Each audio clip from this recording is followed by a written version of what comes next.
Meus irmãos, é uma alegria estarmos mais um dia juntos. De antemão, eu agradeci ao pastor Hugo Vinícius, que esteve na semana passada aqui, e por um período, até pela distância que nós temos e pela igreja que pastoreio, eu não poderei estar todos os domingos com os irmãos. Mas confesso aos irmãos que tenho me agradado muito e tenho gostado dos momentos que tenho estado aqui com os irmãos. E fizemos algumas visitas na semana e fomos muito bem recebidos nas casas. Eu gostei muito da visita que fiz e é uma alegria poder, né? E espero que nesse tempo, que eu não sei quanto será, mas espero que Deus me permita eu visitar a todos e ter uma conversa com todos. O meu intuito como pastor interino é exatamente ser usado por Deus para ministrar aquilo que Deus tem falado ao meu coração através da palavra. Um pastor, ele tem essa função. E hoje os irmãos vão poder ver que há um distúrbio extraordinariamente grande no meio do povo evangélico, e essa função pastoral ela foi completamente desviada do plano de Deus. E eu gostaria já, de imediato, de dizer aos irmãos que a palavra de Deus, ela é o nosso sustento, ela é o nosso esteio. Absolutamente nada que concerna a viés de entendimento, de qualquer tipo de doutrina, ensinamento que saia daquilo que a palavra de Deus estabeleceu, nós devemos dar ouvido. Muito pelo contrário, a palavra de Deus diz que nós não podemos ir nem além e nem ficar aquém daquilo que Deus estabeleceu na sua palavra. Então, esse tempo que nós vamos caminhar junto, eu estarei trabalhando muito isso com vocês. Por quê?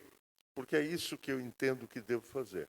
Eu confesso aos irmãos que eu corri de todas as formas que os irmãos possam imaginar dessa obra do pastoreio. Eu, há 42 anos, mais ou menos, eu comecei a ganhar pessoas para Cristo. E desde então, sempre veio esse apelo de eu estar à frente de grupos, à frente de igrejas, sempre. E eu sempre tentei fugir disso, sempre. E cada vez que eu tentava fugir, Deus me dava um puxão.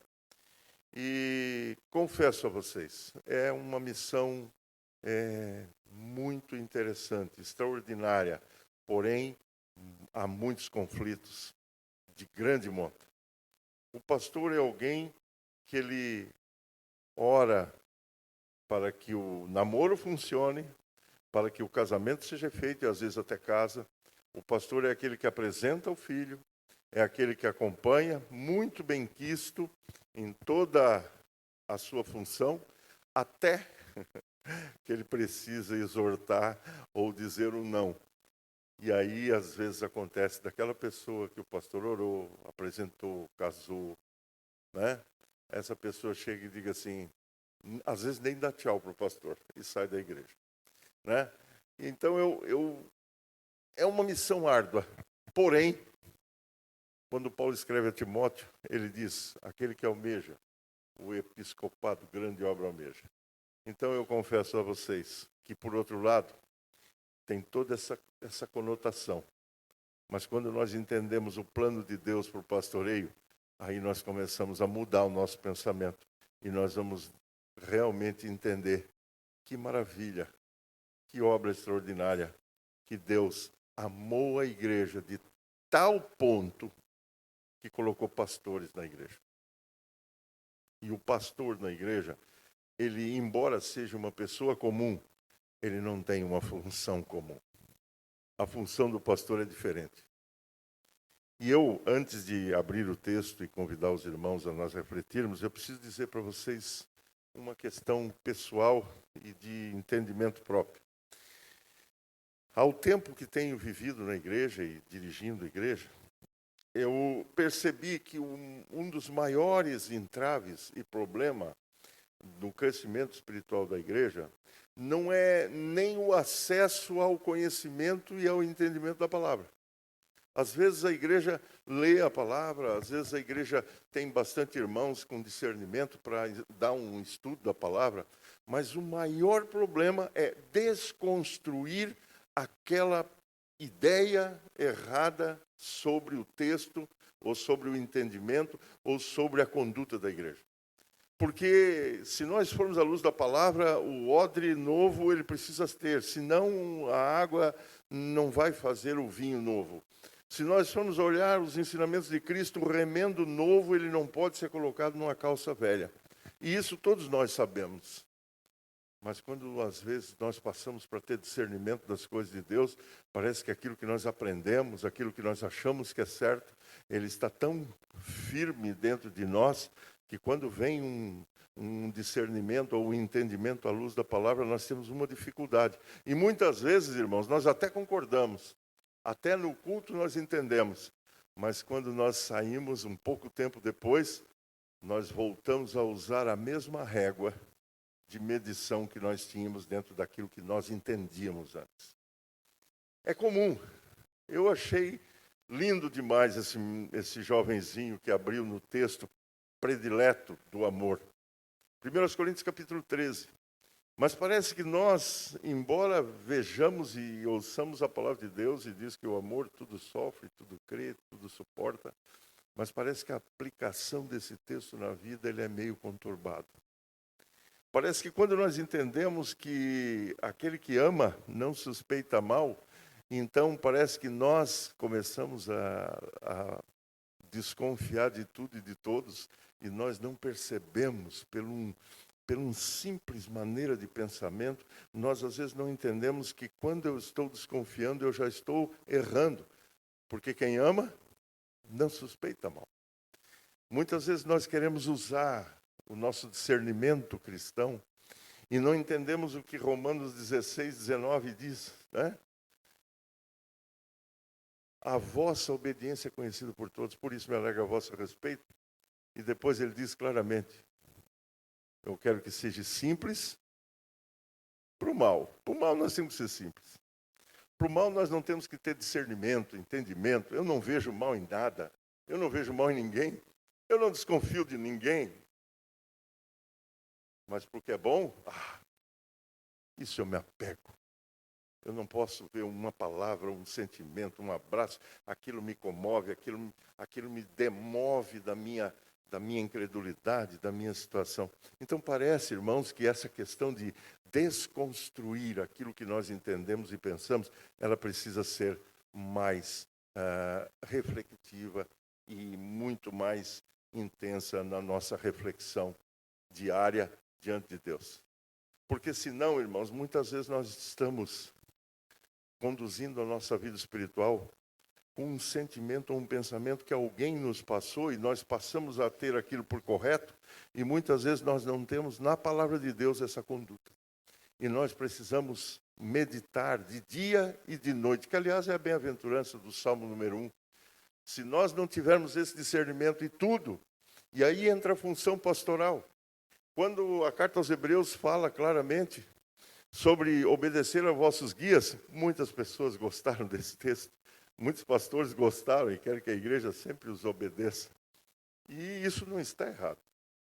Mas quando diz que o pastor é aquele que vela pelas almas, o pastor é aquele que traz a luz, o pastor é aquele que mostra a luz em toda situação. Eu tenho um problema com um filho, eu vou falar com o pastor traz a luz. Eu tenho um problema com a esposa, eu vou falar com o pastor traz a luz. Eu tenho um problema de relacionamento, eu vou falar com o pastor traz a luz. E a luz está transcrita para nós no Salmo 119, 165. Lembram? Lâmpada para os meus pés é a tua palavra. A função pastoral, e eu convido vocês para nós abrirmos as nossas Bíblias na primeira carta aos Coríntios, capítulo 4. Aonde eu convido os irmãos para nós lermos em uníssimo o verso de número 1 2. E se aqueles que puderem, eu gostaria que se colocasse de pé.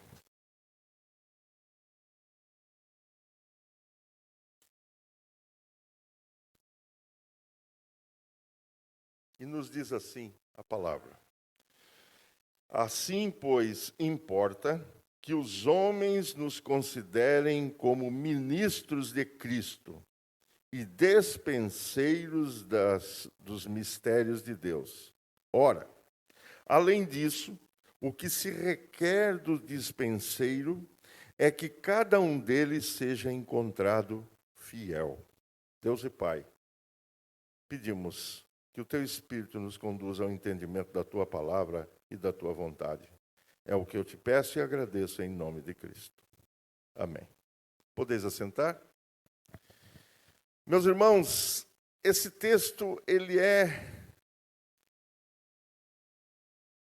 completo, perfeito.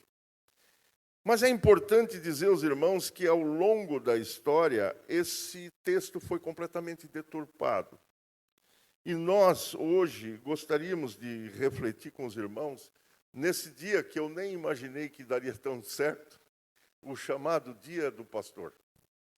Eu sei que os irmãos todos já têm experiência de igreja, vocês têm tempo em que vivem na fé, já passaram e já tiveram pastores, e eu aqui não quero, em hipótese alguma, que os irmãos sejam conduzidos ao discernimento, ou ao entendimento, ou à memória de coisas passadas. Mas eu gostaria muito que os irmãos estabelecessem e desconstruíssem todo o preceito e conceito que os irmãos tiveram através desse tempo e dessas experiências, em que vai levar vocês a algumas memórias. E vocês, então, vão analisar, que, aliás, ninguém melhor do que nós de igreja para termos essa questão, né? Quando nós ouvimos a palavra de Deus, nós já lembramos quem deveria ouvir isso, quem deveria estar presente para escutar isso, mas eu quero dizer para os irmãos que Deus deu duas ferramentas para nós, que aliás é uma em cada lado do nosso rosto, né? E essa ferramenta Deus não deu para nós escutarmos para os outros. Essas orelhinhas, né? A minha é bem grande, né? As orelhas Deus nos deu, e sempre a palavra de Deus ela foi escrita para nós.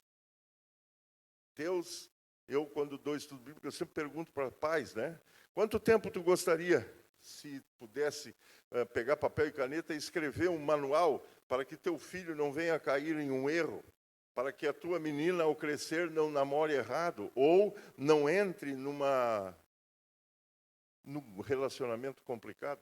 Ou quanto tempo teu menino você gastaria para que ensinasse aquela criança a maneira de se conduzir na vida, para que não entre num negócio errado, numa amizade errada? E aí todos os pais dizem, eu levaria muito tempo, eu gastaria muito tempo para fazer isso. E eu digo, pois Deus fez em 1.500 anos, com 440 pessoas, Deus escreveu isso. E a pergunta que se faz é a seguinte: e se depois de eu escrever tudo que eu precisava, e tudo que eu entendia de melhor, de sabedoria, de conhecimento, e se o meu filho, ao chegar na idade de discernir as coisas, ele não lesse, adiantaria alguma coisa? E todos dizem a mesma coisa, não adiantaria nada. Eu digo, pois bem, Deus escreveu a sua palavra, conselhos extraordinários, orientação para a vida, para o relacionamento, para a conduta moral, pessoal, ética. Se todos nós, diuturnamente, estivéssemos acessando a palavra para nos conduzir os nossos passos, que lâmpada nós teríamos. Dificilmente nós colocaríamos o pé em coisa errada. Meus irmãos, o texto fala de que nessa junção, pastor e rebanho, ministro e ministério, há uma coisa imprescindível. Há uma coisa, um valor aqui, que aliás tem vários nesse texto, mas um inicia o texto. É necessário que os homens reconheçam. Meus irmãos, não há absolutamente nada que um pastor possa fazer quando o rebanho ou a igreja não vê nele um ministro do Evangelho. Então é necessário que a igreja entenda, e nesse tempo que estaremos trabalhando juntos, eu creio que Deus vai nos conduzir a isso, para o dia que Deus levantar nesta igreja um pastor para essa igreja, a igreja entenda isso. É necessário que a igreja reconheça o ministério. E aí, meus irmãos, entra a primeira confusão. Aí entra o primeiro distúrbio. Quando nós falamos em ministério, nós rapidamente lembramos dos ministros do governo. Nós já lembramos de pessoas de alto escalão, altos recursos, altos poderes, representando um governo, representando alguém de grande monta, né? Vem com seu staff ministerial, secretários, adjuntos, né? Vem com seu alto salário, vem com o seu reconhecimento público. Então, meus irmãos, nós precisamos entender exatamente o que o texto está falando. Porque se nós não entendermos, nós vamos também entrar nessa história e vamos achar que o pastor é alguém que tem que ter um carro importado, que tem que ser reconhecido, e ele tem direito a um monte de coisas. E nós precisamos entender, porque a palavra de Deus, irmãos, ela é extraordinária. Ela está escrita. E Paulo, quando escreve aos Romanos, diz: tudo o que está escrito para o nosso ensino. E quando ele fala isso, ele fala absolutamente tudo. Mas o problema, irmãos, é que os homens têm uma facilidade extraordinária de pegar a palavra de Deus e usar como pretexto para conseguir levar a igreja e as pessoas ao seu entendimento, aonde leva ele a uma situação elevada, uma situação de grande monta. Mas o que nós precisamos entender é a ideia de quem orientou essa palavra. O que realmente Deus queria nos dizer através da sua palavra. Porque muitas vezes nós não entendemos. E eu aqui me permito, não apresentei de propósito, mas essa moça bonita que está aqui à frente, minha esposa, nós esse ano estamos completando, entre namoro, noivado e casamento, 48 anos. Meus irmãos, os irmãos que têm casamento longo sabem disso. Não precisa falar muita coisa para um saber o que o outro quer. Muitas vezes, eu só olho para ela e eu sei que ela quer passar numa padaria e tomar aquele cafezinho gostoso. Não precisa nem ela me dizer. Quando ela responde, às vezes, o tom de voz dela, ou eu, quando falo com ela, ela já sabe o que é que eu quero. E então ela vai preparar aquele prato que eu gosto, ou aquele lanche. Ou, às vezes, a gente sai junto, ou vamos conversar. Uma piscadinha para um casal de 48 anos, meus irmãos, é quase uma página inteira de um livro. Por quê? Porque o relacionamento, meus irmãos, o relacionamento, ele traz essa conotação. Mas, muitas vezes, nós, quando estamos na frente dos outros, nós para que ninguém saiba das nossas coisas que nós conversamos no particular, a gente só olha. E aí o outro já sabe qual é a postura, o que precisa, e já fica, tem alguma coisa equivocada. Eu, na minha igreja, irmãos, e eu tenho um costume lá. Quando irmãos começam a conversar no culto, eu baixo a cabeça e fico quieto. A igreja inteira já começa a procurar quem é que está conversando. Né? Por quê? Porque muitas vezes nós fizemos coisas e falamos coisas, mas a real intenção não é aquilo que está sendo colocado, mas tem uma mensagem por trás daquilo. E só quem tem intimidade, só quem tem conhecimento é que pode saber o que realmente Deus queria falar através da sua palavra. Mas para isso, nós precisamos ver quem é que inspirou a palavra. O Espírito Santo, quando usou o apóstolo Paulo, ele usou, e lá em grego, porque era a linguagem do Novo Testamento, ele escreveu, e ele usou uma palavra muito interessante, para traduzir exatamente o que ele queria, através do texto, dizer para a sua igreja. E quando ele fala, é necessário que os homens nos considerem. Nós, na nossa mente humana, já rapidamente colocamos um destaque a mais. Já colocamos um degrau a mais. E achamos que o pastor na igreja, ele é aquele, sabe, num nível superior. Mas a palavra em grego usada é uperetas. É uma palavra, eu não sei, irmãos, eu nunca fui na Grécia, nunca falei em grego, e eu não sei nem se a tradução é essa, mas a escrita é assim, uperetas. Uperetas, meus irmãos, era a palavra que o Espírito Santo usou para que Paulo escrevesse essa carta aos Coríntios. E uperetas não era nada mais, nada menos do que simplesmente remadores na questão de gales ou navios, né? Nós diríamos embarcações, algumas embarcações de médio porte, onde tinha lá 20, 30 pessoas no porão, na parte de baixo do porão, e eles então remavam. O peretas era o remador do navio. E o remador do navio, ele tinha algumas coisas impressionantes. Primeiro, era sempre alguém condenado. As cadeias, as prisões da época, quando a pessoa era sentenciada à morte, ela tinha essa sentença sobre ela. Ou a forca, ou decapitação. Ou ele perderia a vida na forca, ou teria o pescoço cortado. E ainda, a alguns casos, era dado uma terceira opção. A pessoa poderia escolher um outro tipo de morte. Mas uma coisa era certa. O peretas era um escravo condenado à morte. E era dado para ele essa opção, a quarta.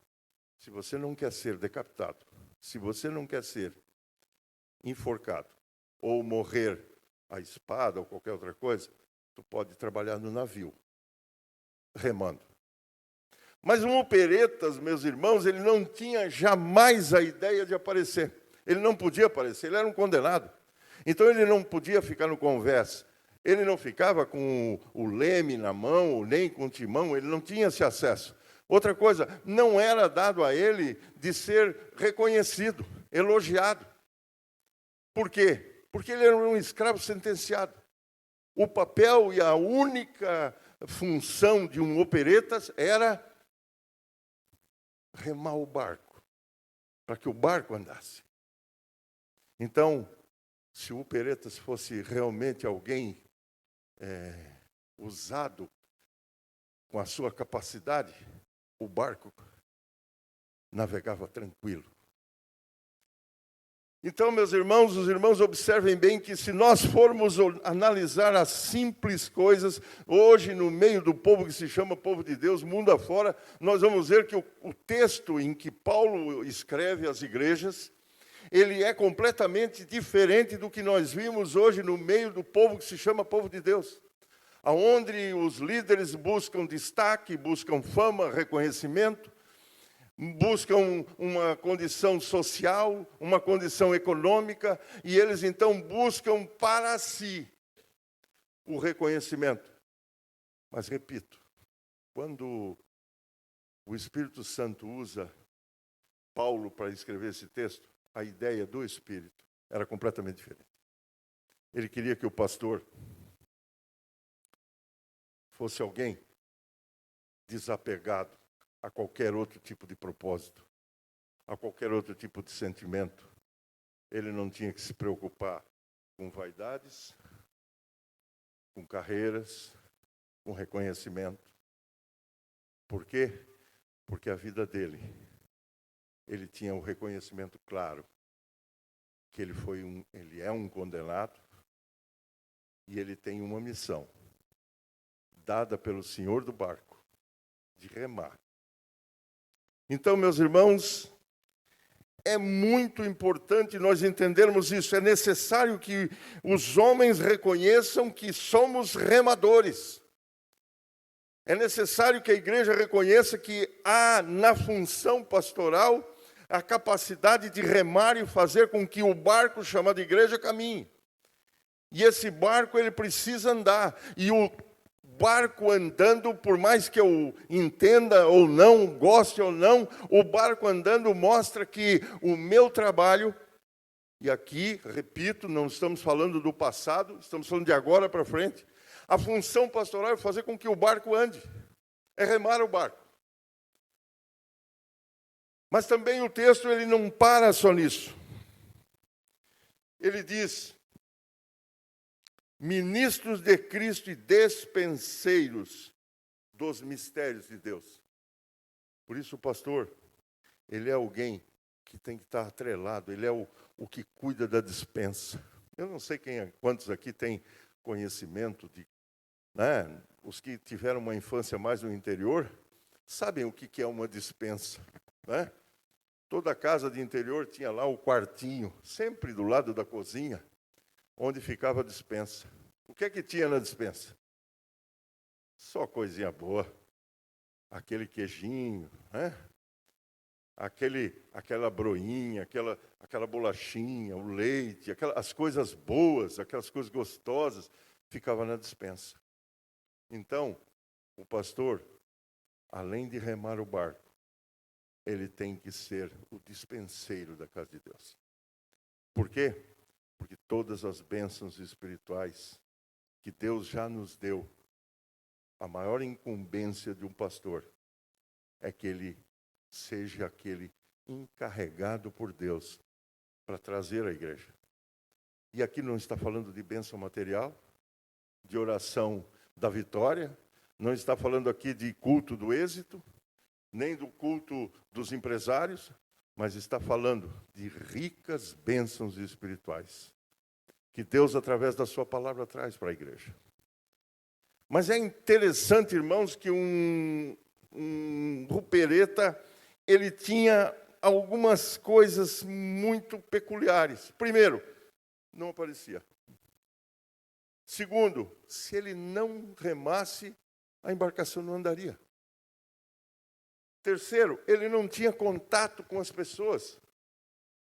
Então, muitas vezes, nós, no construir a nossa ideia pastoral, nós queríamos um pastor, sabe, um pastor que fosse, hoje, como vimos nas igrejas grandes, né, um animador de torcida. Um pastor que é carismático, que traz todo mundo para perto de si. Um pastor que, quando vai na frente, ele arrebata o coração da igreja. Mas a ideia do Espírito Santo era completamente diferente. O pastor não podia ser alguém que evidenciava essas coisas, porque ele tinha só uma missão. Se ele não aparecesse, se ninguém nem tocasse no nome dele, se ninguém achasse que ele é o cara, se ninguém achasse que ele é o que segura a igreja em pé, estava tudo certo. Porque a missão dele era essa, não aparecer, não mostrar. Mas sempre que ele trabalhava, a igreja andava. E sempre que ele estava na função, saía da despensa de Deus as bênçãos espirituais para a igreja. Então, o pastor, ele tem uma conotação a mais, que é o que fala o verso de número 2. Ora, além disso, o que se requer do dispenseiro é que cada um deles se encontre fiel. Meus irmãos, não é fiel à igreja, não é fiel à família, não é fiel ao seu princípio, nem ao seu propósito. Mas o ministro é um rupereta. É alguém que está disposto a apresentar o seu trabalho sem reconhecimento, sem glória e muitas vezes até sem a honra. Porque um rupereta não tinha. Ele era condenado. E se os irmãos viram já alguma vez um filme ou leram alguma coisa sobre os remadores antigos, onde não tinha motor e onde não tinha mais outros instrumentos, velas e coisa e tal, o remador ele tinha um ritmo. Ele tinha um ritmo, sempre sentado na ponta, geralmente de trás, ficava alguém, e esse alguém tinha uma incumbência. Ele, às vezes, ficava com um tambor, e o ritmo da braçada era o ritmo do tambor. Então, o que o texto está falando é exatamente isso. Um pastor que realmente entendeu o chamado de Deus, ele não está preocupado consigo, mas ele está preocupado em remar para que o barco chamado igreja caminhe, e a sua incumbência é necessário que ele saiba que, como ministro e despenseiro de Cristo, ele tem essa incumbência de remar e trazer da dispensa as coisas para a igreja com a fidelidade no próprio dono da embarcação. Então, um pastor, ele segue o coração de Deus, e a batida do coração de Deus é a batida que ele traz para a igreja. Então, por isso, um pastor, ele precisa, primeiro, ser reconhecido pela igreja. Nós vamos estar entrando brevemente numa sucessão pastoral. A igreja tem que reconhecer não um pastor pelo seu currículo, nem um pastor pela sua graduação, nem pelo seu carisma, mas a igreja precisa entender que tem que reconhecer nele um opereta. Alguém envolvido num sentimento de fortalecer a igreja e trazer da dispensa de Deus as grandes, vamos chamar assim, guloseimas espiritual, ou trazer à igreja as delícias espirituais. Então essa é a grande missão do pastor. E ele precisa estar fiel à batida do coração de Deus. E então ele jamais vai colocar qualquer outro sentimento, qualquer outra vontade, qualquer outro desejo que esteja fora, porque ele é fiel.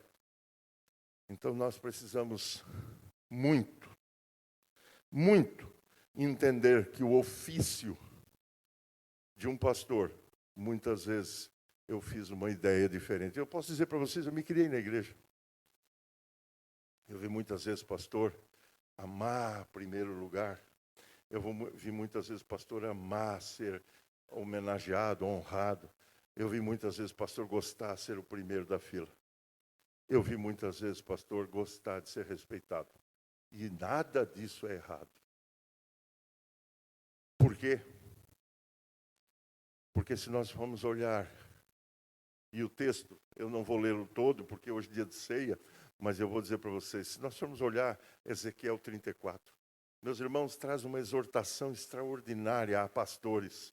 E lá Deus fala ao profeta e diz, olha, eu vou dizer para vocês, ai dos pastores que não pastorearam o meu rebanho.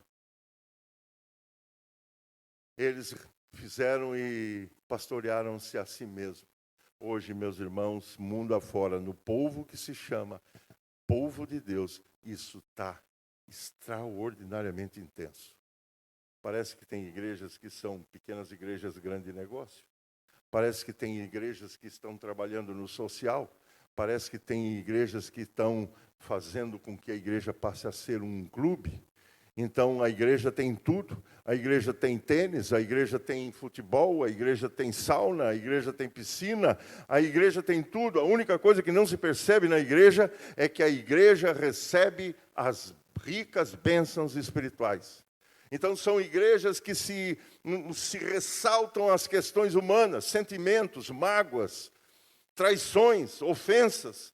Uma igreja que não sabe, que não vive a palavra. Uma igreja que não tem entendimento da palavra, não tem conhecimento da palavra. Reúnem-se com todos e quaisquer objetivos, menos para crescer diante de Deus com conhecimento da palavra. Nós vimos hoje, nunca se viu tantos cursos de teologia, nunca se viu tantas pessoas com mestrado, doutorado, mas parece, irmãos, e eu falo de Criciúma, parece que quanto mais as igrejas abrem, quanto mais se prega a palavra, menos o povo de Deus tem conhecimento da palavra e se coloca em obediência à palavra. Então eu percebo, irmãos, que há uma distorção imensa entre aquilo que se fala e aquilo que realmente é verdade na vida da igreja. Por isso, nós, e eu conclamo vocês, que nós possamos verdadeiramente não ouvir para os outros, mas ouvir para nós. Temos nós entendimento claro dos propósitos de Deus através da palavra? Porque eu vou dizer para vocês, não é a teologia que vai me ensinar isso. Não é o doutorado, nem o mestrado, que, aliás, a maioria dos problemas que acontecem dentro do meio do povo de Deus vem da teologia. Vem do mestrado e vem do doutorado. mas jamais vem do Espírito Santo. Porque quando o Espírito Santo dirige, o homem reconhece que ele é um opereta, que a missão dele é só remar o barco. Não quer honra, não quer reconhecimento, não se esconde na teologia, não se abraça com mestrado, mas a palavra é o seu escudo, a palavra é o seu alicerce. Por isso, nessa manhã, nós precisamos entender isso. O texto de Ezequiel ele vai mais longe. Ele diz, olha, pastores que não pastorearam o meu rebanho, não foram buscar caída, não foram buscar fraca. E ele vai a tal ponto que ele chega depois a puxar e exortar também a igreja. E depois os irmãos podem ler esse texto, é maravilhoso. Ele chega ao ponto de dizer assim, e ai das ovelhas gordas. E ali não está falando num esbelto que nem o pastor. Mas está falando de um tipo de irmão, nas vezes na igreja, que gosta muito do convívio com o pastor. E tem no pastor um relacionamento muito próximo. E quando a igreja ou os irmãos estão sofrendo, eles não estão nem aí, contanto que esteja bem. E o texto lá diz assim, ai das ovelhas gordas, que o pastor abre a estalagem, ele sai correndo. E por ser forte, por estar sendo bem tratado, pelo pastor estar sempre de mão dada com ele, sabe o que acontece, irmãos? Quando o pastor leva eles para tomar aquela aguinha fresca, limpinha, que tem sempre naquela região da Palestina, de Jerusalém, naquelas pastagens, onde tem aquelas baixadas, que tem a água pura, as mais fortes, sabe o que fazem? Elas chegam correndo na frente e fazem uma bagunça na água e pisam aquela graminha nova. Aí aquela mais doentinha, fraquinha, aquela que tem o dentinho pequeno, às vezes por causa da idade. Então ela não consegue correr com as outras, ela não consegue caminhar com as outras. Às vezes ela é nova, chegou na igreja agora, e ela não consegue ver, ela não consegue ter discernimento. E aí as ovelhas gordas vão correndo lá, pisam a grama, pisam a água, aquela graminha novinha. Quando aquela ovelha doente ou fraca ou já de idade chega para tomar, já não tem mais água limpa, já não tem mais graminha, porque está tudo pisada, suja, amassada. E o texto, Ezequiel 34, ele diz, ai das ovelhas gordas, porque não esperaram as novas, mas pisaram, sujaram, e quando as coitadinhas chegam, estão fracas. Uma igreja tem que entender que ela é um barco. O opereta tem que remar, mas a igreja tem que andar junta. Tem que saber esperar, tem que saber cuidar. Porque não é só o pastor que o texto de Ezequiel fala, mas fala também da ovelha. Porque é necessário que a ovelha reconheça o ministro do Evangelho. É necessário que ele traga da despensa de Deus as bênçãos para a igreja. Mas é necessário que ele seja fiel a Deus. A igreja tem que reconhecer no pastor a evidência do relacionamento com Deus. Não é beleza, não é conhecimento, porque um opereta, ele não subia do navio e dizia assim, vocês podem ficar tranquilos, que eu sei o que estou fazendo. Ele não podia subir. O negócio dele era remar. E o negócio dele era com Deus. O negócio dele não era com a igreja. Um pastor, quando vocês forem escolher um pastor, lembrem-se disso. Não se preocupem com a teologia. Não se preocupem com o mestrado, com o doutorado, mas se preocupem do relacionamento com Deus. Paulo, quando escreve a sua carta, ele tem um diálogo muito interessante com a igreja. E ele diz assim, igreja, eu já vi que vocês não são espirituais. E aí ele diz, poxa, mas como? O apóstolo Paulo chega numa igreja, grande apóstolo, escreveu 13 cartas. Poxa, como que ele vai dizer isso para a igreja? Ele diz assim, mas é claro, um diz que é de Calvino, o outro diz que é de Armínio. Não é isso que está escrito? Ah, não é. Um diz que é de Paulo, O outro diz que é de Apolo. E aí ele vai e diz assim, mas quem é Paulo? Quem é? E aí ele diz, ele termina esse texto dizendo assim, nem quem planta, nem quem rega, é alguma coisa. Mas quem é mesmo? O dono do barco. Nós somos o barco. Nosso relacionamento, e eu aqui não estou contrariando nenhuma linha teológica, eu estou dizendo para vocês que a igreja tem que se preocupar com Cristo e a sua palavra. Porque muitas vezes nós escutamos, irmãos, mas dentro do nosso coração nós temos um entendimento e parece que se tudo é certo conforme o nosso entendimento. Mas muitas vezes nós também, nessa questão ministerial, temos dificuldade de discernir. E nós queremos ver no pastor uma dicção perfeita. O Hugo Vinícius, pregando, esqueceu do texto de 1 Coríntios 10, 13 e pediu ajuda para vocês. Como pode um pastor fazer isso? Pode. Porque ele não é melhor. Ele está a serviço da igreja. A igreja tem que reconhecer um opereta, um servo de Deus, com relacionamento com Deus, com intimidade com Deus, e que recebe de Deus a porta da despensa para abençoar a igreja.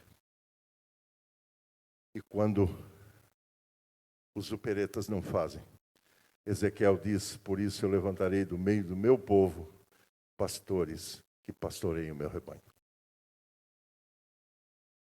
Vocês podem ver depois, que texto maravilhoso. Por isso levantarei no meio do meu povo pastores que pastoreiem o rebanho. Meus irmãos, é óbvio que se nós formos analisar com o contexto do Espírito Santo, orientando Paulo a escrever, todos os outros textos da Bíblia são claros. Por isso Tiago fala, aquele que almeja o episcopado, grande obra almeja, mas porém é necessário que haja alguns quesitos para ele. Primeiro, esposo de uma só mulher. É óbvio que nós precisamos olhar como é que é o relacionamento conjugal desse pastor, seja ele qual for. Repito, não vamos na nossa mente buscar coisas de trás, vamos para frente. Porque nós vamos entrar numa sucessão pastoral. E é importante isso. Nós temos que ter entendimento de qual é o relacionamento. Como é que o casal trabalha a questão espiritual. Depois tem que ter os filhos sob disciplina. Nós precisamos entender que a palavra de Deus jamais deu ao pastor o leme do navio. O timão não deu. Mas deu a ele um remo. E aí Pedro completa, capítulo 5 de 1 Pedro, ele completa dizendo assim, conjuro-te que tu pastoreie o rebanho que há no meio de vós. E se nós entendermos à luz da teologia, principalmente essa teologia aplicada em vários viés teológicos hoje, o pastor parece que ele tem o controle do navio. Parece que a direção do navio está na mão dele. E aí eu posso dizer para vocês, está na mão errada. O negócio dele é remar. A fidelidade ao Senhor do navio, com a orientação do Espírito. Por isso lá, em João 14, 26, Cristo disse, vou enviar o meu Espírito e ele vai guiar vocês. Mas ele vai guiar ao cumprimento da palavra. Igreja, é necessário que a igreja reconheça o pastor. Não aquele que eu penso, não aquele que eu quero, mas aquele que é fiel ao seu ministério diante de Deus. E quando eu reconheço isso, eu não tenho dificuldade de dizer, pastor, o senhor tem alguma coisinha para mim na despensa? Eu de descendência leta, vocês viram a foto da moça aqui, da minha esposa, né? Vocês viram lá? Nós letos é assim, meus irmãos. De vez em quando a gente chega assim, tem alguma broinha boa em casa? Sempre tem aquela bolachinha, o Leto faz de maisena, faz de milho, sempre tem. Então, tem alguma? Porque ela cuida da despensa lá de casa. Mas a de Deus, irmão, seu pastor. Quando isso acontece, Pedro diz, quem quiser abrir, pode abrir, 1 Pedro, capítulo 5, Ele diz assim: rogo-vos, pois eu, prisioneiro, que há entre vós, aos presbíteros, aliás, rogo, pois, aos presbíteros que há entre vós, eu, presbítero como eles, e testemunha dos sofrimentos de Cristo, e ainda co-participantes da glória que há de ser revelada, pastoreai o rebanho de Deus que há entre vós, não por ganância. Pastor, irmãos, pastor ele não tem que se preocupar, porque ele diz que serve ao dono, ele diz que ele tem a chave da despensa. Então, pastor, ele tem que se preocupar com o seu relacionamento com Deus, porque como ele está no porão e ele rema, meus irmãos, pode ter certeza, o dono do navio, quem dirige a embarcação, ele não quer que um upereta canse e pare de remar no meio do mar, mas ele mantém alimentado e na batida, para que a navegação cumpra o seu papel. Então, um pastor não pode ter ganância. Um pastor não pode fazer no constrangimento, colocando pessoas em dificuldade, colocando pessoas em opressão. Porque o texto é claro: pastoreai o rebanho de Deus que há entre vós, não por constrangimento, mas espontaneamente, como Deus quer. É assim que Deus quer. Não tem que constranger, não tem que causar dificuldade. O negócio dele é fazer com que a igreja caminhe, que a igreja ande. Nem por sorte da ganância, mas de boa vontade. Nem como dominadores dos que vos foram confiados, antes, tornando-vos modelo. Sabe, certo pregador disse que a diferença que tem entre um rebanho de ovelha e um rebanho de gado é que a ovelha, o pastor anda aonde? Aonde que o pastor anda? Na frente. E o gado vai atrás. Meus irmãos, quando o pastor entende que ele é um instrumento de Deus para fazer com que a igreja ande, ele tem que ser o exemplo, ele anda na frente, ele dá o exemplo de bom esposo, o exemplo de bom pai, o exemplo de bom administrador. Por isso a palavra de Deus fala tudo isso. Porque ele é ministro de Deus, ele tem que administrar bem a sua casa, os filhos sob disciplina, ele tem que passar para a igreja aquilo que ele aplica na sua própria vida.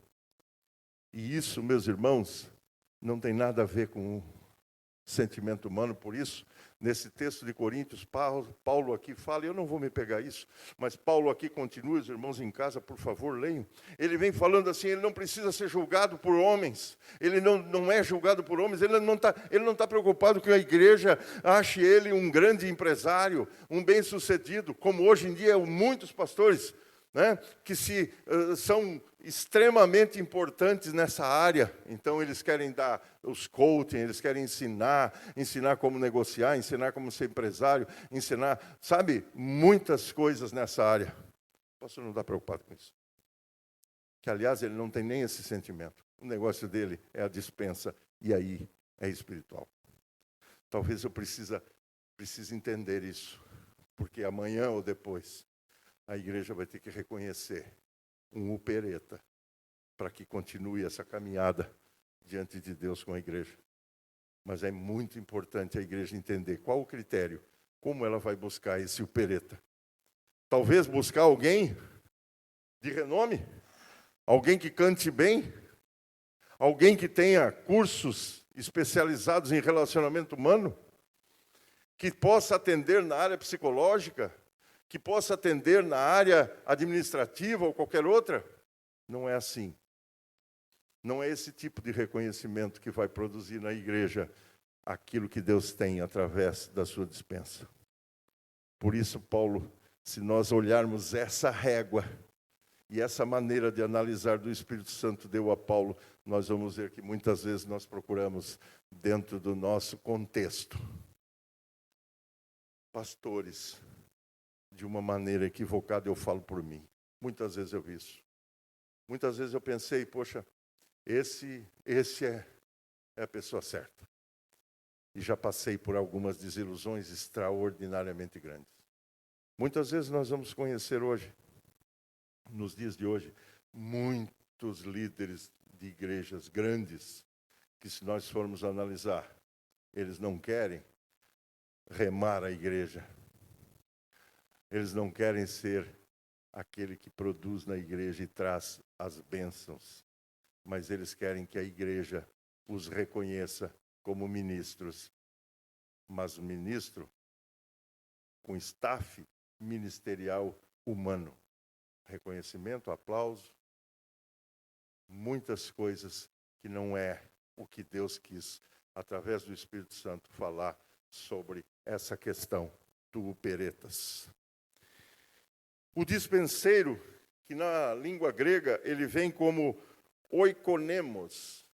Também não posso dizer para os irmãos que é a pronúncia correta, mas a palavra escrita é essa.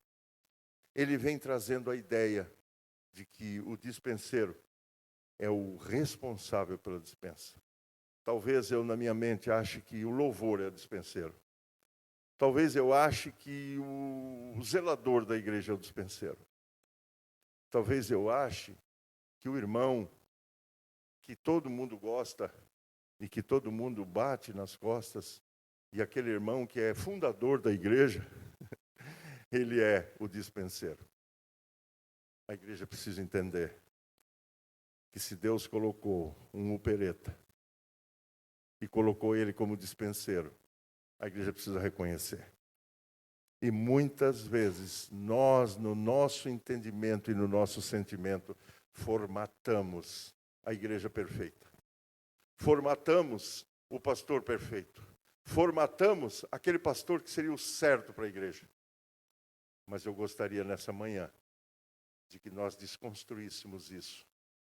E não é nos ouvidos para os outros, mas para nós mesmos. E buscássemos em unidade para encerrar um texto único de Jeremias, capítulo 3. Se os irmãos quiserem abrir. Verso de número 15. E aqui tem todo um contexto do povo que estava sendo exortado ao arrependimento. Porque, irmãos, é notório que na nossa caminhada, nós muitas vezes, por ação ou por reação, eu costumo dizer na igreja, por gosto ou por desgosto, nós tomamos caminhos outros.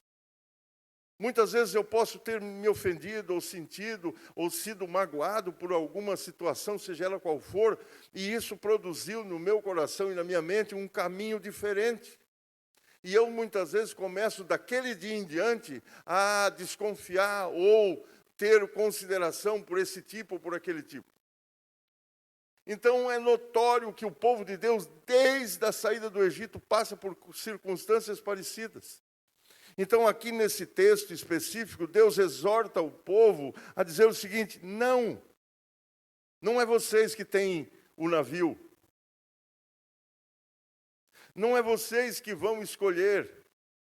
Não é você com o seu voto ou com a sua opinião que vai delinear um perfil para o homem de Deus ou para o opereta para remar o navio. Por isso vocês têm que buscar na dispensa de Deus aqueles que Deus quer para conduzir o navio. E quando eu faço isso, olha só o que ele diz no verso de número 15.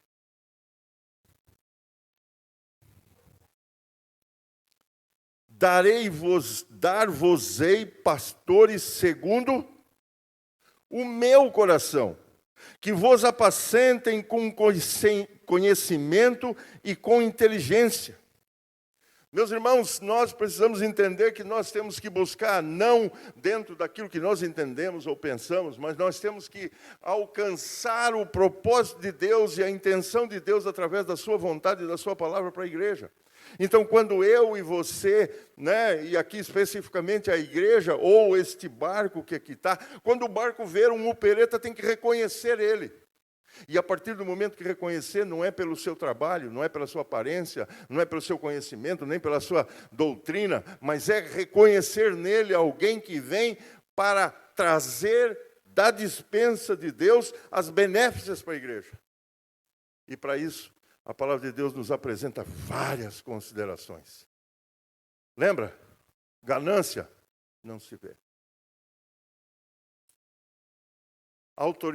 Autoritarismo não se vê. Exemplo. Um rebanho precisa de alguém que ande na frente. Em tudo seja modelo.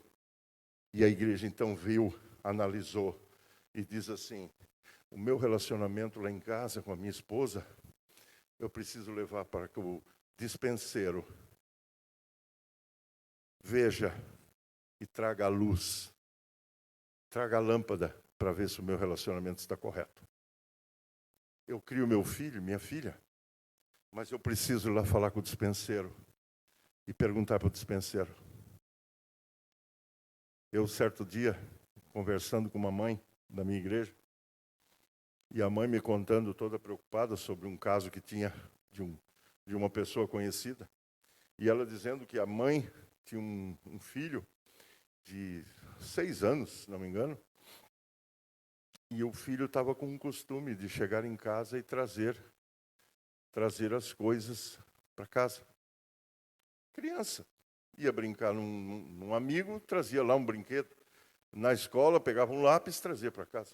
E a mãe, então, em toda a sua boa vontade, explicou para a filha a maneira que tinha que devolver, não podia levar para casa. E a irmã me contando isso, né, desse caso que ela acompanhou. E aí, então, a mãe, num momento assim de lucidez, foi na escola e conversou com a diretora da escola. E disse: olha, acontece isso com a minha filha, eu gostaria de pedir que vocês me ajudassem. Ela me contou, eu olhei a irmã está fazendo completamente errado. Ela, mas ficou me olhando muito sério. Disse.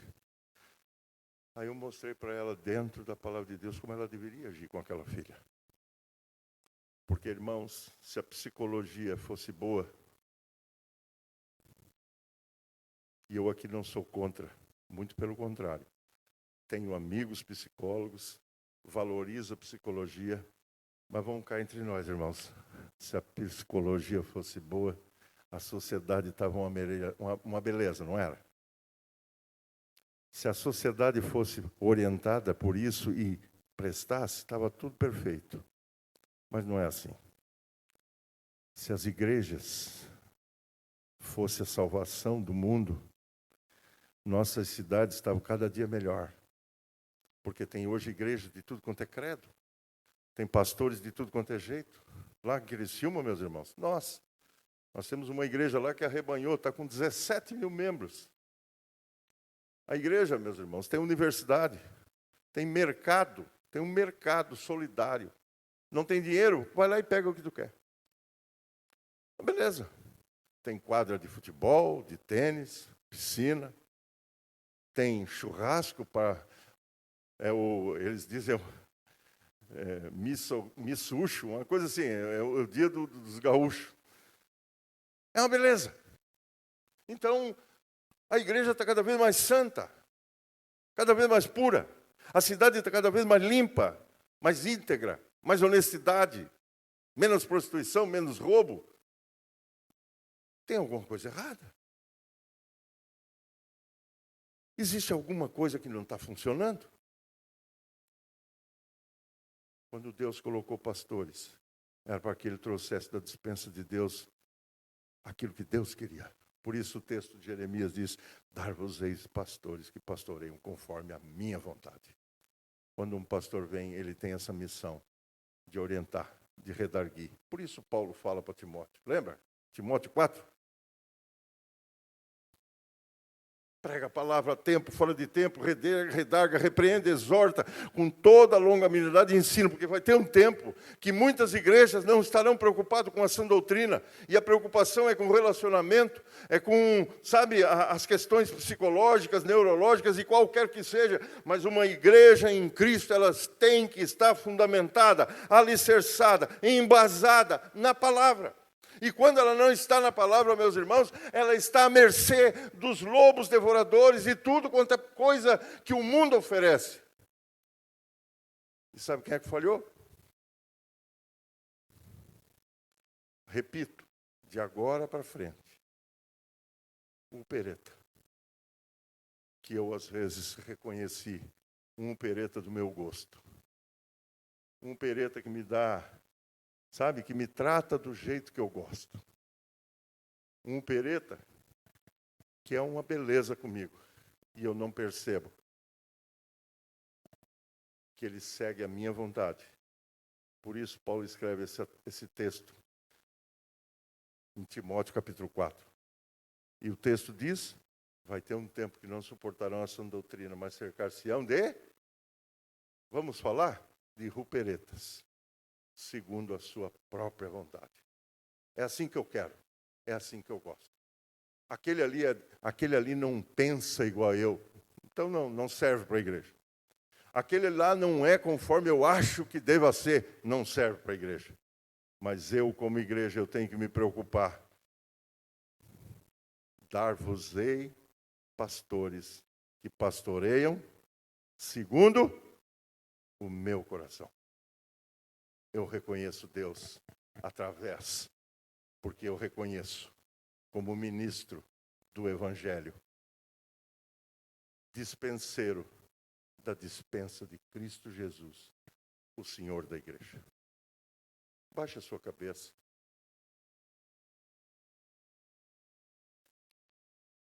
Ore.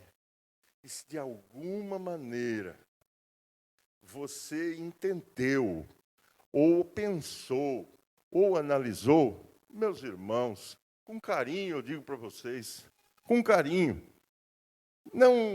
não chateie que eu falo isso como pastor, mas se coloque diante de Deus e diz, Deus, eu não quero fazer a minha vontade. Que, aliás, que interessante, né? A oração do Pai Nosso. 2 textos completamente oportunos.